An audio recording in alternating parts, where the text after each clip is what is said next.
संसद के शीत सत्र के चौथा दिन विपक्ष प्रदर्शन और डॉलर को लेकर हुए बीजेपी राज्यसभा सांसद रामचंद्र जागड़ा से हमारे संवाददाता स्पर्श शर्मा ने खास बातचीत की है। क्या कुछ कहा बीजेपी सांसद ने, सुनिए। बीजेपी राज्यसभा सांसद रामचंद्र जांगड़ा जी हमारे साथ बात करने के लिए मौजूद हैं। संसद का शीतकालीन सत्र चल रहा है, लगातार कई बार गतिरोध की स्थिति भी देखने को मिलती हुई नजर आती है और विपक्ष जो है अलग अलग मसलों को लेकर प्रदर्शन कर रहा है, जिसमें जो वायु प्रदूषण है उसको खास तौर पर जो है विपक्ष जो है प्रदर्शन करता हुआ जो है नजर आ रहा है। सर, कैसे देख रहे हैं विपक्ष के प्रदर्शन को? केंद्र सरकार को जो है सीधे तौर पर जिम्मेदार वो ठहराते हुए नजर आ रहे हैं। वायु प्रदूषण एक बहुत बड़ा चैलेंज केवल हमारे सामने नहीं, पूरी दुनिया के सामने ये चैलेंज है। और जैसा मैं बार बार कहता हूँ कि वायु प्रदूषण का अगर नियंत्रण करना है तो हमने अपनी जीवन पद्धति बदलनी होगी, अपने रीति रिवाज बदलने होंगे।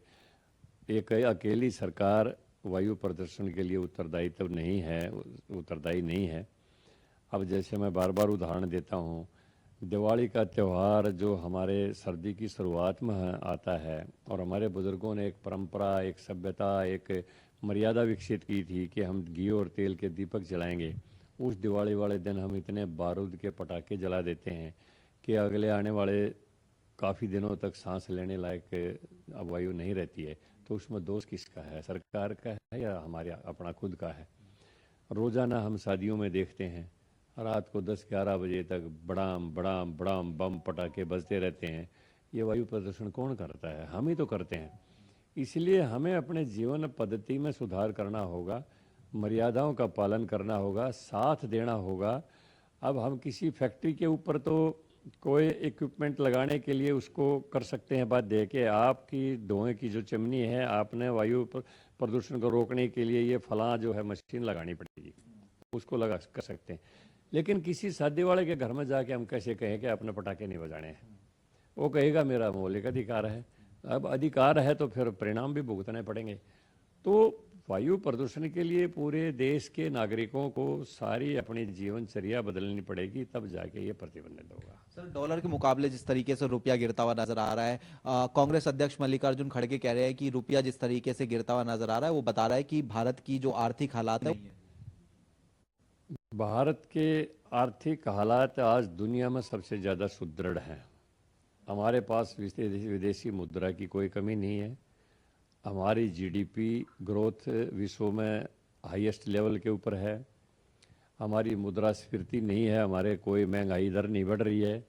और देश में जो भी हमारा डेवलपमेंट का काम है वो पूरी गति से चल रहा है। उसके लिए हमें ना कोई विश्व लोन लेना पड़ता, ना कोई और कहीं से लोन लेना पड़ता। हमारा जीएसटी इतना आ जाता है, रिकॉर्ड स्तर के ऊपर जीएसटी संग्रह होता है। प्रश्न अभय चौटाला को लेकर जिस तरीके से वो कह रहे हैं कि जो समाज में भाईचारा तोड़ने का काम है वो आप कर रहे हैं, और जिस तरीके के शब्दों का इस्तेमाल किया गया है, हैसियत जैसे शब्दों का भी इस्तेमाल किया जा रहा है, कैसे आप देख रहे हैं? देखिए, वैसे तो ये लंबा चौड़ा विषय है और हैसियत किसी की जन्म से नहीं होती, उसकी कर्म से। बाबा साहब भीमराव अंबेडकर भी एक बहुत ही साधारण परिवार में पैदा हुए थे, लेकिन उनकी हैसियत को अगर मापा जाए तो आज विश्व में उनके मुकाबले का कोई व्यक्ति बिरला मिलेगा।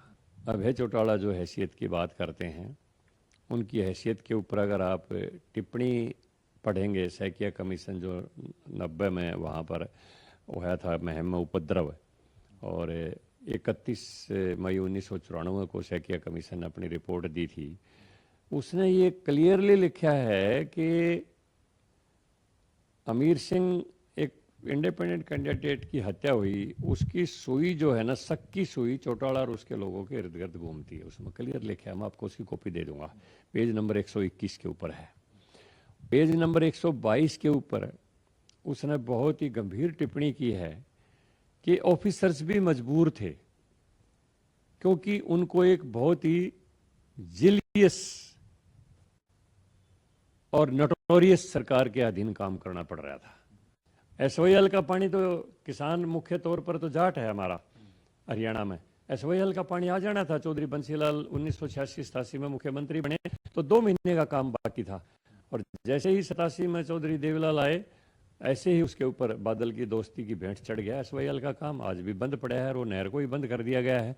तो उसका तो फायदा तो जाट वर्ग को ही होना था। जितना पानी आना था हरियाणा में, दक्षिणी हरियाणा में, इसमें रोहतक में, झज्जर में, वहाँ कौन लाभान्वित होता? सारे हमारे जाट भाई तो होते। ये कैसे जाटों के हमदर्द अपने आप को मानते हैं?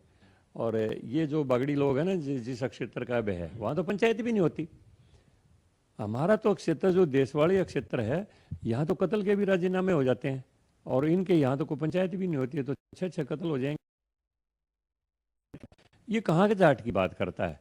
मैं सबसे ज़्यादा दोस्ती है मेरी जाटों से, और इससे ज़्यादा दोस्ती है। ये जो बरगलाने की और भड़काने की जो कोशिश कर रहा है, ये कामयाब नहीं होगी। अब लोग इनकी बातों में नहीं आएंगे। बहुत बहुत शुक्रिया। तो हमारे साथ में बीजेपी सांसद रामचंद्र जांगड़ा जी थे, खास बातचीत कर रहे थे जनता टीवी से। कैमरामैन दीपक चौहान के साथ स्पर्श शर्मा, जनता टीवी, दिल्ली।